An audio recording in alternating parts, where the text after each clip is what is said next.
Syria में HTS group का कब्जा होने के बाद हैरान करने वाला खुलासा हुआ है। असद सरकार, हिजबुल्लाह और हमास मिलकर किस तरह बेहद खतरनाक ड्रग्स का कारोबार कर रहे थे, ये सामने आया है।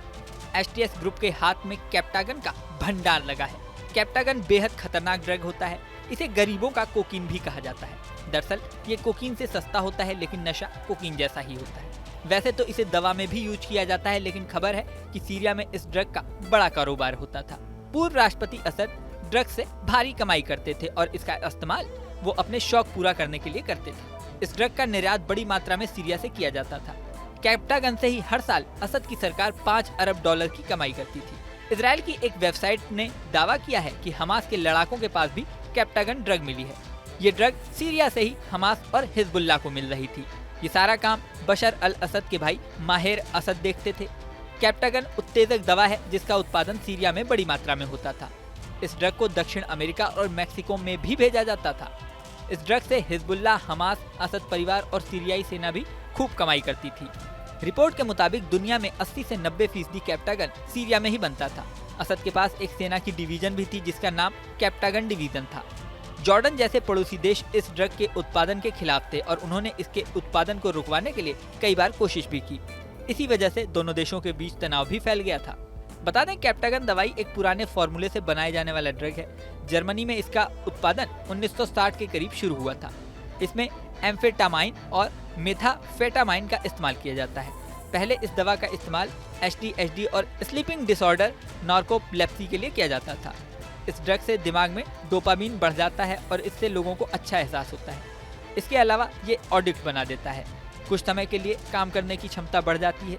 कुल मिला के इसे एनर्जी बूस्टर भी कहा जा सकता है। हालांकि इसका इस्तेमाल लोगों को एडिक्ट बना देता है और फिर नशे के लिए इसका इस्तेमाल किया जाने लगता है। यहाँ आपको ये भी बता दें कि असद सरकार के जाते ही इजराइल ने सीरिया में एयर स्ट्राइक शुरू कर दी थी। इजराइल ने भी यही कहा था कि सीरिया के रास्ते ड्रग्स का कारोबार होता है और इसे रोकने के लिए और अपने देश को इससे बचाने के लिए ही वो अटैक कर रहा है। सीरिया में तख्ता पलट के बाद जो खुलासे हो रहे हैं और जो राजनीतिक समीकरण बन रहे हैं, उसके अलावा सीरिया के हालातों की भी कड़वी तस्वीर सामने आ रही है। सीरिया में 13 सालों से सिविल वॉर चल रही है। अब तख्ता पलट भी हो चुका है। इन 13 सालों में सीरिया की जीडीपी बुरी तरह धराशायी हो चुकी है। सीरिया की जीडीपी अब $898 करोड़ ही रह गई है। हालात ये हैं कि देश की 90% जनता गरीबी रेखा से नीचे जीने को मजबूर है। सीरिया में साल 2011 में सिविल वॉर शुरू हुई थी। उस समय सीरिया की जीडीपी $6,753.94 करोड़ थी। वहीं गृह युद्ध खत्म होते होते ये सिर्फ $898 करोड़ रह गई है। यानी देश की जीडीपी 13 सालों के अंदर $5,855.93 करोड़ गिर चुकी है। साल 2023 में सीरिया में सिविल वॉर के साइड इफेक्ट्स को लेकर यूनाइटेड नेशंस की एक रिपोर्ट भी सामने आई थी। इस रिपोर्ट में चेतावनी देते हुए कहा गया था कि सीरिया में 2011 से चल रहे गृहयुद्ध की वजह से 90% लोग गरीबी रेखा से नीचे जीने के लिए मजबूर हैं। इस रिपोर्ट को आए हुए भी 1 साल हो गया है। यानी अगर अभी की लेटेस्ट रिपोर्ट सामने आए तो ये आंकड़ा और भी ज्यादा भयानक हो सकता है। विश्व बैंक ने तो साल 2018 में सीरिया को निम्न आय वाले देश के रूप में रिक्लासिफाई किया था।